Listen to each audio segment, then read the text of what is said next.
What's up, buttercups? Welcome to Mean Age Daydream with me, your bald and beautiful host, Brian McWilliams, here on the Lions of Liberty Network.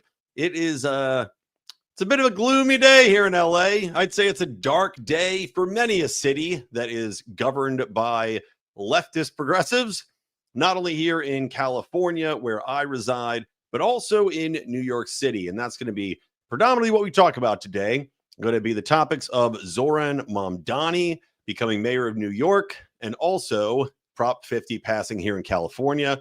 I thought it's going to be short of breath today. I know it's a running joke. I once again have a cold from my kids, although I've been taking this supplement. It's a quercetin and I don't know, a bunch of other crap. It does seem to help. I'm not going to plug them or anything like that, but it seems to shorten the time I'm sick. Like I'm not getting really sick, which is good, but I have a little short of breath, which is annoying. So before we hop into things properly, I do want to remind you guys, you can get more content, daily rants, and bonus content like Degenerate Gamblers, Meme Wars, if you join our Patreon, patreon.com/Lions of Liberty or lionsofliberty.locals.com. And also, I have unbelievably exciting news, and apologies to those of you who already knew about this, tried to buy the game, and then were stymied because Amazon did some trickery, but my new game is here. Woke Word Wars. Yes, Woke Word Wars.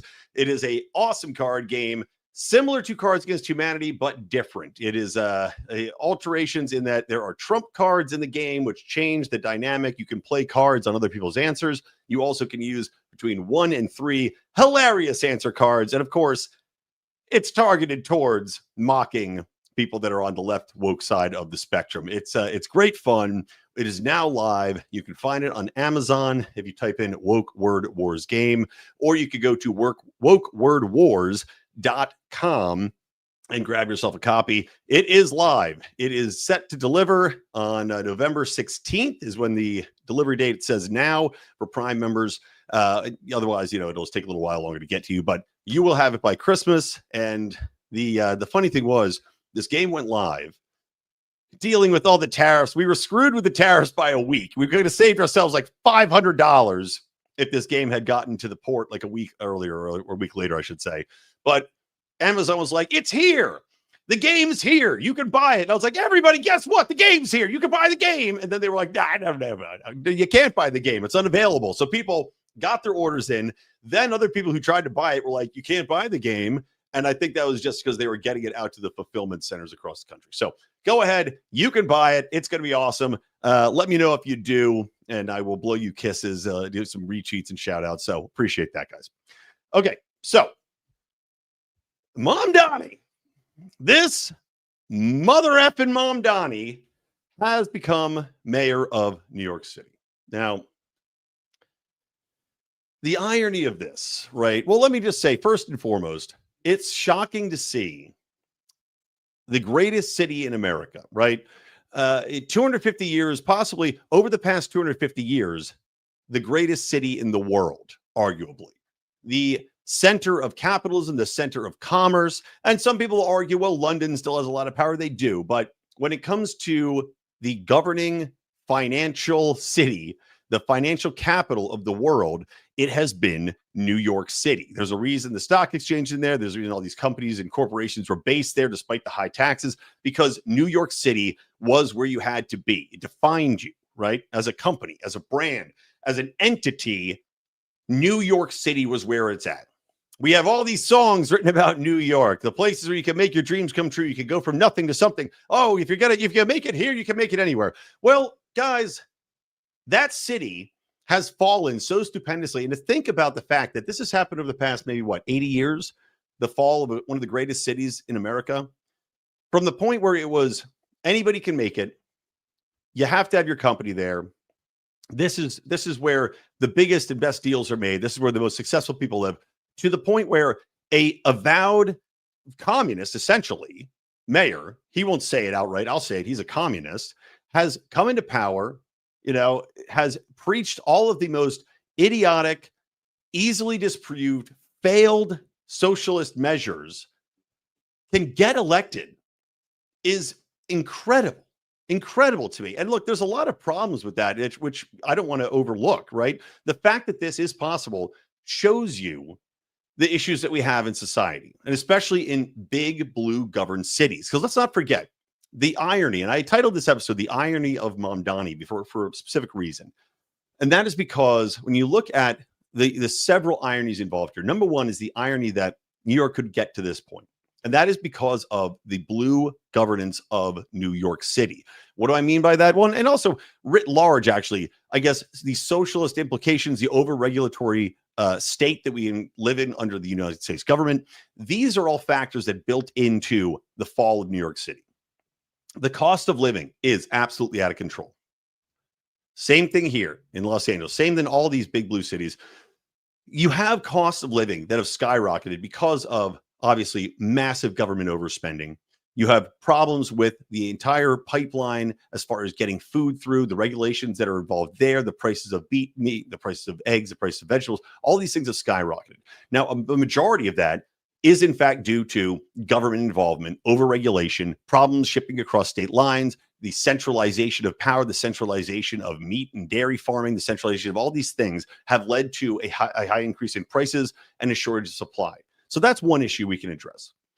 The other thing is you look at the amount of people that are, in fact, yes, disenfranchised because during COVID especially, which who are we to blame in COVID? Well, number one, the federal government, right? The worldwide government, if you want to go a step farther, but also in deep blue cities, those governing bodies went so far beyond what should have been acceptable to people. I mean, I live in Commie, California here, where Governor Newsom, dictator Governor Newsom here, he had overstepped his boundaries, and the similar thing happened in New York and Michigan, where these mayors made themselves kings. They shut down businesses, they locked people in their homes, they disenfranchised individuals, they disenfranchised entrepreneurs, small business owners, and instead they centralized all of the money and the wealth in the biggest corporations, the grocery stores, the Amazons of the world, the too big to fail entities that everybody was now forced to use for 3 years. 3 years. We were forced to go down this path. Even when things started to open up, in the bluest of blue cities and states, these shutdowns were overpronounced and elongated. Add to that, teachers unions, right? Because teachers unions were big backers of Mamdani, big backers of Prop 50 here in California. That was also a big issue, right? So you had a massive separation between people that were no longer just the poorest versus the richest, but now everyday people as well, right? Your middle class, your lower middle class, even your, I mean, honestly, arguably upper middle class got squeezed. So you have these people that are disenfranchised because of the governance of big blue Democrats. So there is a deep irony in that these people don't understand or see that all of the problems that have led to their current situation are the fault of the policies that they are now embracing.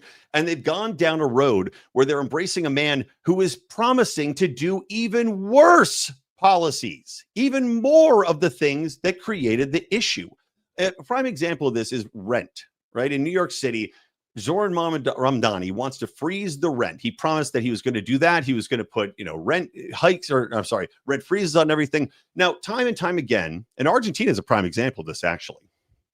Time and time again, what we've seen is that if you freeze rents, right, and we have that here in rent-controlled apartments in California, it shortens the amount of apartments available. Because number one, people stay in those apartments forever. People that can move out and should move out and need to move out stay in those apartments. They squat in them for decades, even though they have an income that is well beyond the means that they should be able to buy another apartment, move out, give it to somebody who should theoretically be able to afford it and has a lower income. They don't. There's no measures in place to force these people out.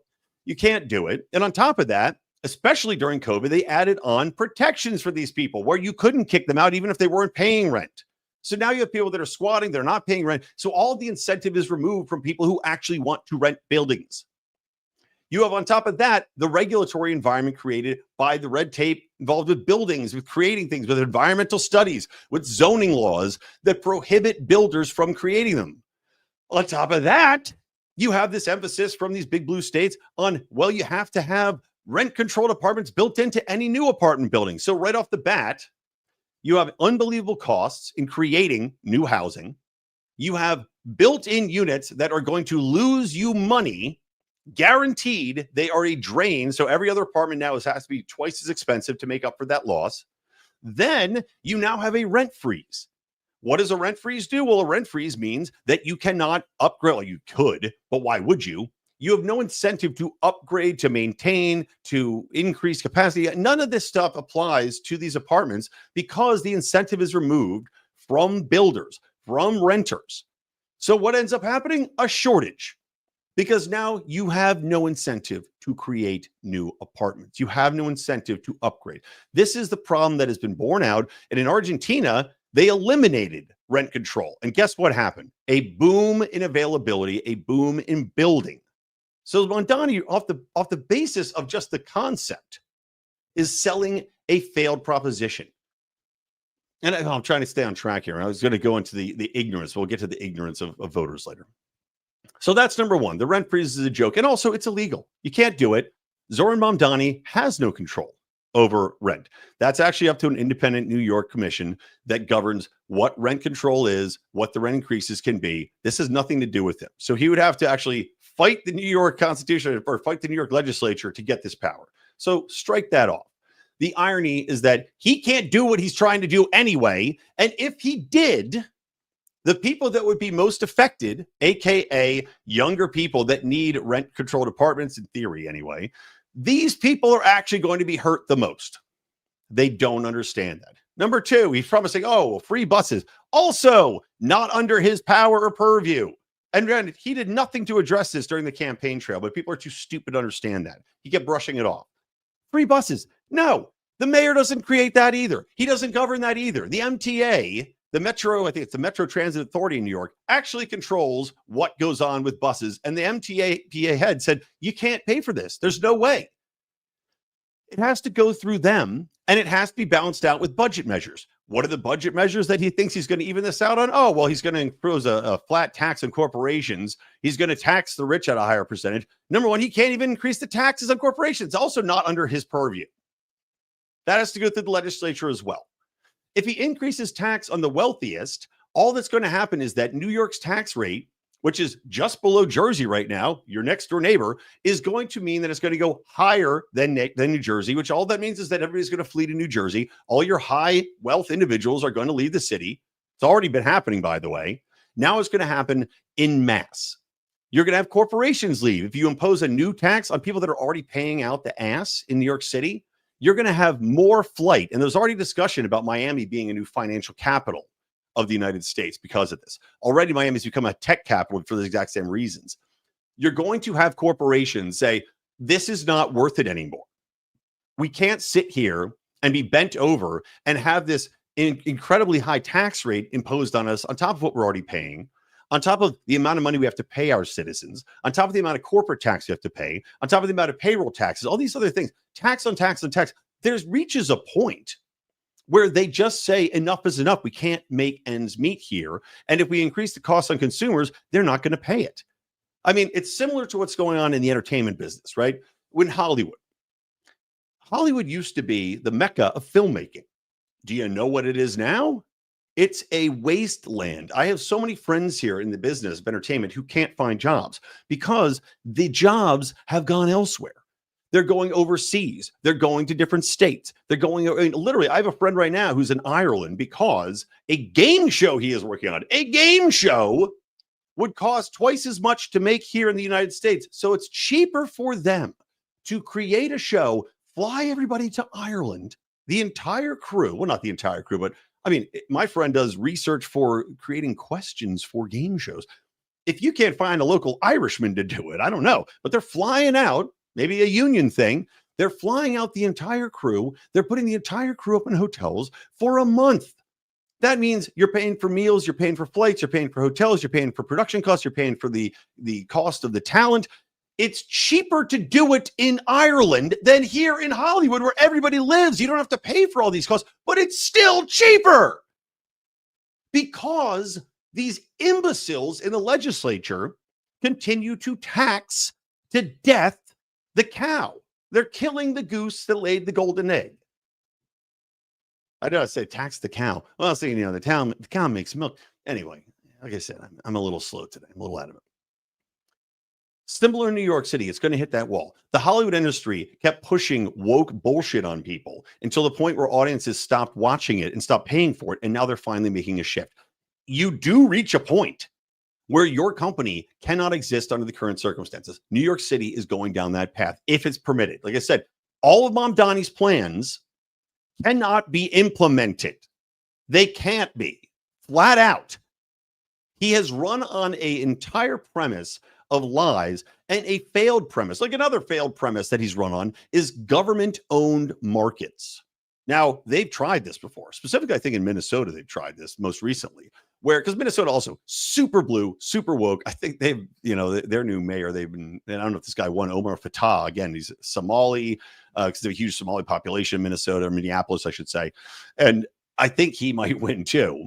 But they tried to do this in the past, and all that happens is, predictably, the same thing that always happens. When you create government-run markets, you sell products at below cost.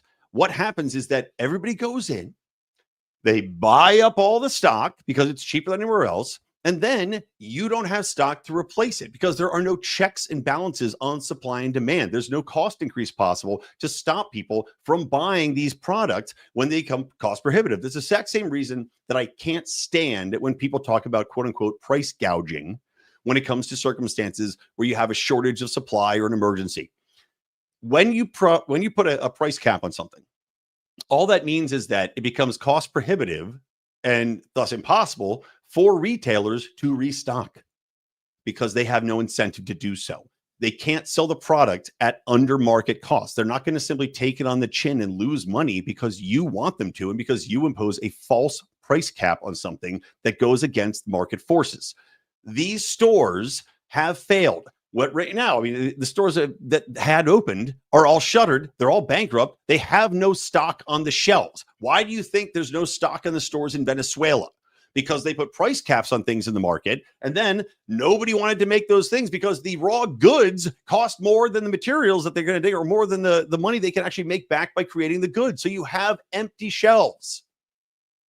The same thing will happen in New York City if this idiotic premise is tried. You can't make up the budget shortfall to fund it, again, because you can't just levy a flat tax on people and expect it to make up the difference. It's not going to work. And the deepest irony, I think, of all this with Mamdani is, like I said, the young. And I saw the voter results. And, something like 82% of young women voted for Zohran Mamdani. And the majority of the youth vote, of course, voted for him. Is that the youth seem to have no understanding or education as far as the implications of who gets hurt the most when socialism is put into place. It's not the people that have already made their money. And you see this play out in all of these other countries that have embraced socialism after periods of wealth, right? And you look to everybody likes to say, oh, Europe's done it. Well, no, Europe tried it, places like Sweden and Denmark. Well, they're taking on the chin. They've actually changed policies because the reason they were able to do that was that they had such largesse, especially after the wars, right? Because a lot of these places that actually dealt in arms, they made a ton of money. Then they said, okay, the people got so wealthy, they said, okay, well, we'll introduce some socialist measures. The people that get impacted by the socialist measures the most are the people that then bear the brunt of those consequences of policy. When things start to get short, when healthcare starts to be rationed, when food starts to get rationed, when apartments start to get rationed, the people that bear the brunt of that are not the people that were wealthy that created this momentum to begin with. The people that bear the brunt of it are the young. In New York City, all of these young people, these young women that voted to put these practices into play, they are the ones that are going to be paying far higher prices for groceries, far higher prices for taxes. Because look, guys, the taxes are going to run out on the wealthy when they flee. And eventually, what's going to happen? They're going to expand taxes on everyone. They're either going to put more taxes, more sales tax in place, which impacts everybody, but especially who? The people that make lesser amounts of money. Because at the grocery stores, when it comes to rent, an increase of 10% in your rent, even though he's talking about freezing the rent, guys. Yeah, well, good luck, because there's not going to be apartments available to you. So these people are going to have to look for rent, outside, either move or find a way to make ends meet, you're not going to be able to pay it. Maybe there's going to be black markets where people are going to be buying tiny shoe boxes, closets in New York City apartments and paying $1,200 for those because those are the only things left. And you do see that, right? When you have policies like this in play, which make these crazy prices in not unavailable stocks of X, Y, and Z, you name it, you're going to have black markets spring up where you're actually going to be paying more for those services, but at least you'll be able to get them. These people do not have a historical context. They're not teaching it in stores, in stores. They're not teaching it in schools. Why? Well, obviously because the unions are very Marxist in their own. The teachers' unions, as I said, supported Prop 50, support Zohran Mamdani. These forces are Marxist. They want to push this in play, and they don't give a damn. They're not going to teach you the evils. They'll teach you the evils of Hitler. They'll do 50 pages on Hitler. They won't teach you the evils of Pol Pot. They won't teach you the evils of Mao. They won't teach you the evils of these socialist dictators that come into play and what the results of that are. As I mentioned, Venezuela is a real-time example of what can happen. What they should be teaching is the benefits of capitalism, of how these things solve problems, of market forces finding solutions, and the ability to create a market that serves a need by lowering the cost of entry. Lower the cost of buildings, and you will have cheaper apartments. And on the same note, I've talked about this before, when it comes to illegal immigration, this is a huge problem nobody wants to talk about. The fact that Section 8 housing has been given to illegals reduces the amount of Section 8 housing available to the general population that actually needs it, that are citizens. In apartments, if you've got 1 million illegals in a city, like Los Angeles, for example, and they are getting all the apartments and they're getting that stock. Well, now you have an issue because those people are taking up space that should be reserved or could be reserved for people that are paying taxes, that are citizens here, that are taking part in the actual community. And you're just destroying what should be an open market system. One more thing on Mamdani too, I just want to throw out here. I find it incredible that the media, actually, I don't find it incredible. It's part and parcel because the same thing happened with Prop 50 here. The media did such an abysmal job of pressuring him on actual policy positions. We saw this play out the same way with Kamala Harris. Now, she obviously didn't win. She was so unlikable, but Mamdani, for all his faults, was a gifted, personable guy when it came to his campaign, right? He comes across as, likable, I'm just doing this for everybody, yada, yada, yada. He was good at that. But the media's job as the quote-unquote, fifth estate is supposed to pressure him on answering the hard questions. What is the policy? How are you going to pay for this? How do you get around the legislature? How do you get around the fact that this is illegal to actually push through? What do you think is going to happen? Why do you think this will work here when it has failed in every other instance across the globe? Why would it work here now? And they did it. They absolutely abdicated their role because they're cheering this man on. They think that this is a good for the city. It's going to be catastrophic. I mean, absolutely catastrophic. And one of the things that I do want to point out too is that this may have been a circumstance. And I was talking to some relatives I have who live in New York and voted for Mamdani. I try to keep my criticism in my private messages with them civil. I may have dropped the R word a few times, but the point remains that it was Mamdani versus Andrew Cuomo, who has, of course, been disgraced. And it is funny to me, though, that they still wouldn't vote for Cuomo because, of course, Cuomo has been tossed out into the gutter and for good reason. But the media turned on him real fast after holding him up as the God King during COVID, right? Feeding him, F-E-T-E, feeding him, not feeding him, feeding him as though he was the next coming of Jesus Christ, risen and saving humanity from this virus, to the point where he was being thrown out there as a presidential candidate. How quickly they forget and refuse to vote for him and instead go for an avowed socialist who's promising you nothing and has, limited experience. He was I think a member of the New York Senate for some time, limited experience governance, and is, by the way, an embodiment, another irony, an embodiment of everything you hate. Mamdani is a champagne socialist. The guy's parents are unbelievably wealthy. He just had a wedding, like this lavish, crazy wedding, I think in Uganda or something like that, costing, domestically, I don't know what it cost, $500,000 or something, millions there.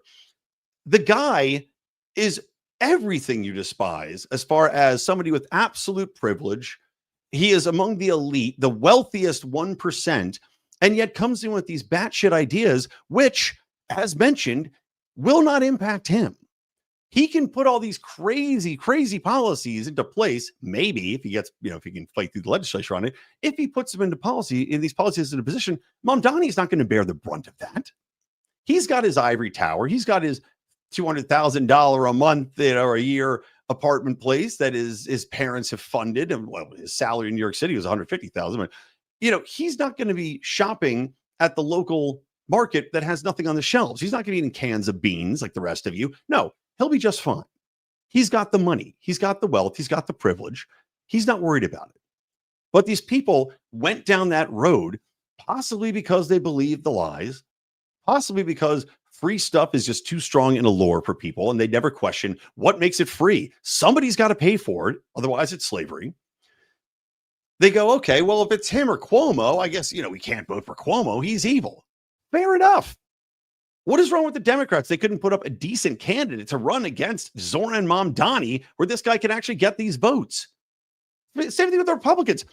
You did have Giuliani in there. I think Giuliani's a joke, but you had at least somebody that had won in the past. You couldn't find anybody better than Curtis Sliwa. I mean, this guy he looks like a nutball. He's out there with his, what is he, a member of the Angels or whatever the hell they were called. He's out there with all these pictures of him looking like he's pretending to go out in G.I. Joe military parade style with his red beret on. This is the best you could do? That's mind-boggling, especially in today's age where things have gone so off the rails.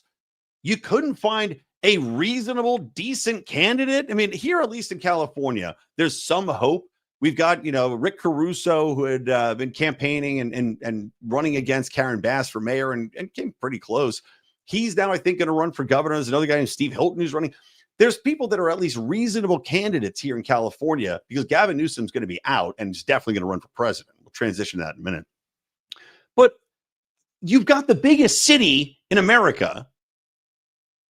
Nobody from the financial industry would want to run. Nobody thought we should try to save what we've got here. We're just going to roll over and let this guy do it. I mean, that's unbelievable. It's unbelievable. I'm not surprised this happened, by the way. As mentioned, the ignorance of voters is astounding. The historical ignorance, as far as the negative impacts of socialism and communism, is astounding. And the fact that these people are just easily manipulated is astounding. That's where we'll transition to California here. I look at this Prop 50 vote, and I think everybody should know what it is, but Prop 50 was basically to allow gerrymandering in California. We had an independent districting commission.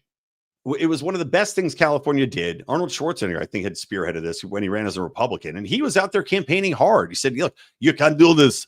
This is basically like gerrymandering. We have an independent districting commission.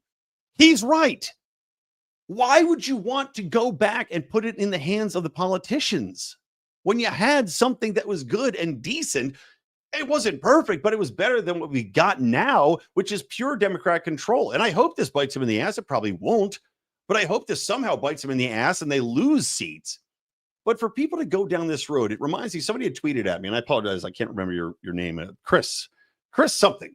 But he had pointed out that Gavin Newsom should have been recalled. And similarly, there was a campaign showing how easily manipulated California voters are. And of course, California is 60% Democrat. It's it's slowly transitioning because of how badly the governing has done here. Again, the insanely high cost of living, homeless everywhere, corruption, rampant abuse of the systems, when it comes to welfare, when it comes to homeless, money being stolen from NGOs. All of these problems exist and have just destroyed California and just been raping the middle class. Just awful. But you had a chance to get the guy out. What happened is that Larry Elder, who I respect Larry Elder, right? He was a radio personality. This is a black man whose father was a janitor who grew up in not poverty, but certainly not in the middle class even, made something of himself, is a conservative / Republican, became a popular talk show host, ran for governor against Newsom. And what did our media do?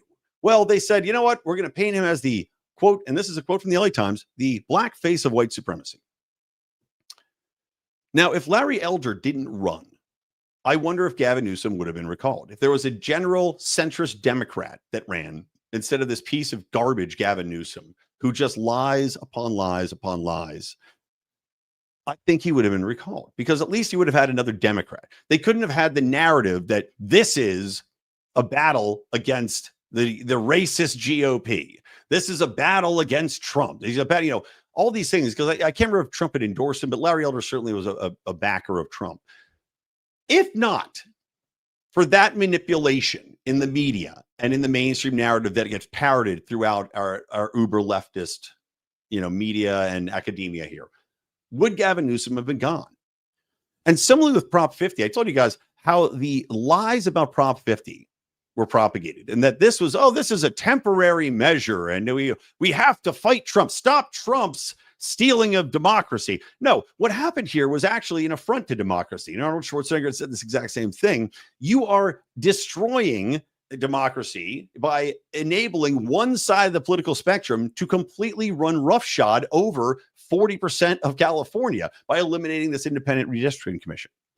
You are buying into this narrative that somehow Gavin Newsom should be given more power. And all this was a pure ego play by Gavin Newsom to try to boost his chances when he runs for president. And he will be running, I guarantee it.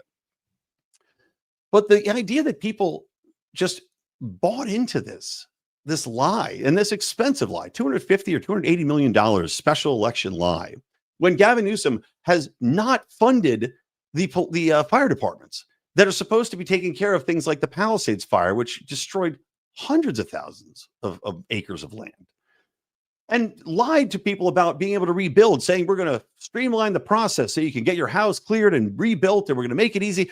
5 permits have been issued. Five. And it's been about a year. These people are just, they believe whatever garbage is shoveled into their mouths. I've never seen a more ignorant or easily manipulated voter base than people that are pure blue. And studies have borne this out too. Conservatives have a much wider variance in opinion, as do libertarians, as far as taking in different information, coming out with different answers or different narratives. There's a whole interesting graph which shows where the allowable opinion within these progressive voters is, and it's a very, very small swath. Even people that have quote unquote more open minds are still in a very, very slim portion. And that's the problem, is that it doesn't matter how many times, like for Zohran Mamdani, even if you tell people, look, this is not going to work out, it always ends badly. They're going to say, well, but yeah, we got to try something. We got to try it. It's the cost of living. It's like, the reason you're in this hole is because of the policies you're voting for. Similarly, in California, you've just enabled one of the most radical legislatures, one of the most radical political states to get more radical. And we're looking at the outcomes of those policies that have existed here, which ravage the state through COVID, through the homelessness, through the taxation policies, through transgenders. I mean, Mamdani also pledged $65 million to give anybody who wants to get transgender surgery that ability, and to even fly people in to have it for free. Like, what are we talking about? What kind of psychotic, insanity do you have to have where you don't question these things on a base level? And I ask myself, when it comes to Mamdani, what's the best and worst case scenario? Similar to Prop 50. And I've always, best case scenario for Prop 50 is that the Democrats get wrapped on the ass and somehow they lose seats. Probably not going to happen. With New York, what's the best and worst case scenario, right? Best case scenario, sad as it is that, well, the best case scenario is that Mamdani can't do anything. But then what you're going to see is that he's going to blame the state He's going to say it's not my fault, just like with everything. Well, communism really hasn't been tried. That's what we're going to see here. They're going to say that communism hasn't really been tried in New York, that the state's getting in the way, and they wouldn't let him go through with his policies, and that's why nothing's getting done. Okay, fair. That's probably the best case scenario, if we're being perfectly honest, for New York City. The worst case scenario is that somehow he gets it done. And then, as I talked about, you're going to see a flight of the rich. You're going to see a flight of big business. You're going to see all of the rent prices, all the available apartments dry up. You're going to see people either being homeless or fleeing New York City for other states because they have to, because there's no place to live. You're going to see the marketplaces, as I mentioned, dry up. And you're going to see the other grocery stores, by the way, get more expensive because the products are being sucked out that should be cheap and available in regular marketplaces. Well, now those are all going to be filtered through to these failing government stores. So now everything else at the other stores is going to be higher priced because now with no stores that are available with cheap goods, everybody's going to have to be forced to go to the more expensive stores, the Whole Foods or the bodega marketplaces. And let's see, maybe they'll put some price caps on those marketplaces and then they'll have shortages. You're going to see an absolute collapse of the city. Even though my relatives live there, I think that would be preferable to me because you have to have an illustration of what happens. You have to have a modern day US version of this to remind people what happens when you follow these communist manifestos, when you put these in actions, when you get in front of the free marketplace and say you're not allowed to function here. And the effects of that. It has to be so pronounced and powerful that people look at it, that historians write about it, and that finally Americans wake up again to what is going on here, and that you have to embrace individualism and entrepreneurship. You have to lower barriers for people to entry into the marketplace, to provide goods, to provide services, to build, to thrive, to create, to interact. You cannot have systems in place that prohibit that, or else all you're going to do is create squalor. And you're going to see that in New York City if Mamdani has his way. At least I pray it is so. All right. Well, there you go. Last thing, I got to jump on a work call in a minute, but last thing, a celebratory note, a high note on this dark day is that Teen Vogue, which is one of the most woke, garbage, youth brainwashing magazines out there, just slashed 75% of its staff. Now that's incredibly encouraging news. Obviously, Teen Vogue is based in New York because they're all based in New York. Maybe they're slashing staff knowing that they're not going to be able to function there anymore. But I like to think that Teen Vogue, having embraced all of the worst, wokest, wokewordwars.com, the wokewordwars.com wokest garbage of the left, including pushing transgenderism and radical feminism and, racism and everything. You got it. They had it. And targeted at the youth, which is a problem. Either the youth have woken up to the fact that this is pure garbage. And I have a lot of hope for the people that are coming up that are the youngest side of things, that they've really been burned badly enough that they're coming around to a new way of viewing the world. Either that's what it is, and that people are just sick of this and not clicking, which I think is what's happening. Or maybe the parents have gotten involved and they're not paying for Teen Vogue anymore. Because I doubt that these kids are paying for Teen Vogue subscriptions on their own. But it certainly makes you think that more than anything in modern day and age, the clicks are down, the advertisement is dried up, and that this magazine is failing because it has no merit anymore. Fingers crossed. All right. That's going to wrap it up, guys. Brighter days ahead, maybe darker days for New York City. Hopefully the darkest days for New York City. And maybe that great city will rebound once more. Thank you guys for tuning in.